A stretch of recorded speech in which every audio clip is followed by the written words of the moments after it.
I'm delighted to be here for Policing TV in Lincolnshire Constabulary with ACC Chris Davison. Chris, once again, thank you so much for your involvement in this piece of film for Policing TV. Now, we spoke in part one about the work that you had led here in Lincolnshire. Yeah.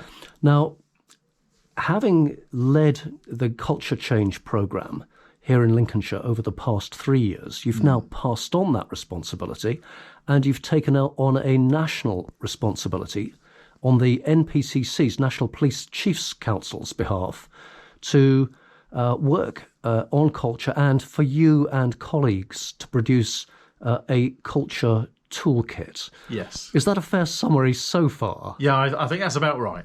Okay. Tell us how that work came about, please. Yeah, so I know that as part of what's called OPS standards, which is the NPCC shared response to issues around conduct and behaviour and the kind of future of the service, there was a proposal led by Chief Constable Rachel Swan of Derbyshire around what could we learn in terms of the good practice already out there from forces in terms of culture change. But as a product, what useful, practical products could be available to chiefs who are looking to change culture within their organisations? So that came about through a proposal which went to the main Ops Standards Goal Group in October 2023. Fortunately, Mr. Stevens liked the idea. So Gavin Stevens, who's the National Police Chiefs Council, I may get his title wrong, president or chair. I think he's chair, I think he's chair. Yeah, so fortunately for us, he really liked the idea. I've been charged with leading some of that work, which really grateful for the opportunity. It's been a fantastic opportunity so far to put things together. And so, we had our very first kick-off meeting today.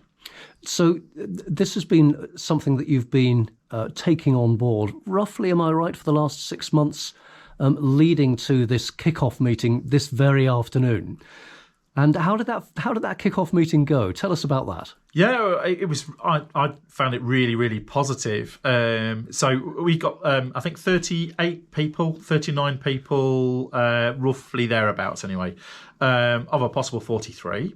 We had representatives there from other national programmes, which was excellent. And what we talked about, as you might expect, the nature of the programme and what we want to try and achieve.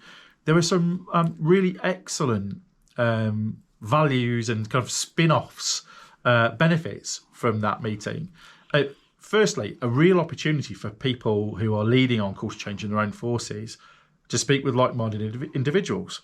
And actually a lot of commonality about what we're finding as key themes, a lot of commonality in terms of the way that we're approaching some of those problems, but also a fantastic forum for being able to share some of the hard-earned lessons that we all learn away on the journey. I'm also really fortunate to have secured the assistance of Dr. Claire Davis, who does a lot of academic research into police leadership and police culture, who was able to kind of scene set for us, give us some of the basic academic theory that might apply to us, and just some real insight as we went through the meeting about drawing connections between academia and police practice and where the two might benefit from meeting each other.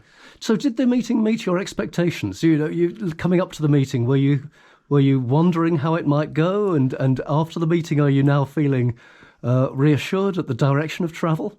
Yeah, I was really anxious, to be fair. It's sometimes a surprise to others that police officers are human beings too. So. 100%. I'm one of those people that I always want to do a good job, but actually, it's a really complex area, culture change, and just getting us on a common platform of understanding was probably what I hoped to try and achieve today.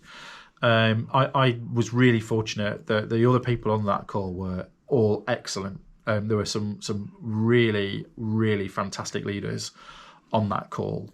And so very soon into the meeting, I personally felt that we were getting some some real traction on the kind of things that we would want to include in later toolkits, and just that kind of peer support, and people from all different disciplines. Police staff who've had a long time with the service, police staff who'd recently come from the private sector, police officers with 27, 28-ish years service, all contributing really kind of fantastic ideas, and actually the sharing of some problems, some really difficult problems. So some collaborations that have more than one force involved. How does that work for culture? How does that work for the staff who work there? So yeah, I was really pleased with the way it turned out. Wonderful opportunity to draw on that breadth of experience, all at its heart policing, but with roughly 40 or so different experiences that will stand, I'm sure, the group in very good stead as it moves forward. It also strikes me, actually, that this is not a challenge that only exists or exists only in the United Kingdom. Actually, there is applicability much wider than that. Many other forces will be going through similar sorts of challenge elsewhere in the world. Yeah, I think you're absolutely right. I think you can take some of the challenges that policing faces in the UK, and you see very similar manifestations of those problems. You see a mismatch between how the public think that the police should behave and how the police are being reported as behaving. You've got mismatches of generational expectations of what it means to work for the police service. I think you've got a need to refresh cultures and a need to lift stones and look under those stones and be fearless about what you find and how you deal with it. I think that those aren't UK problems. Those are worldwide policing problems. But I'm going to start by trying to fix some of the UK's problems.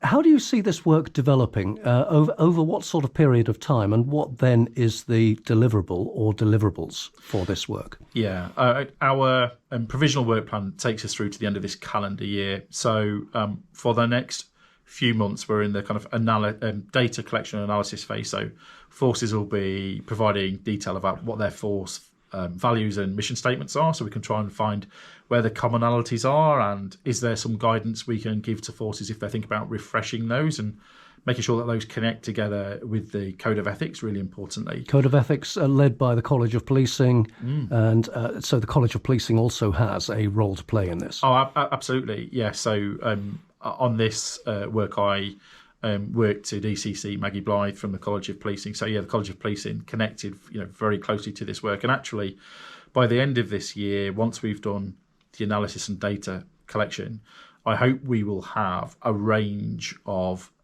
evidence-based tools which forces can consider.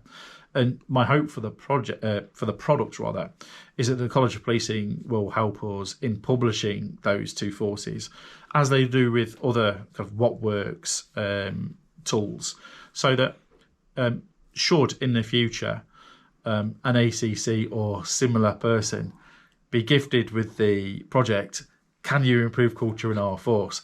There's a range of tools and things they can look at to see has gone before, and that we learn from what we've tried in the last few years. So you didn't have a toolkit that you yourself 3 years ago could have pulled off the shelf? I wish.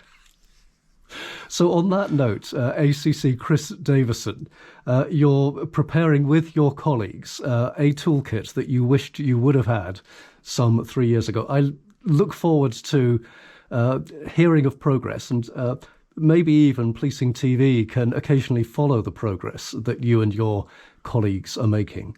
But for the time being, thank you so much. Thanks, Bernard.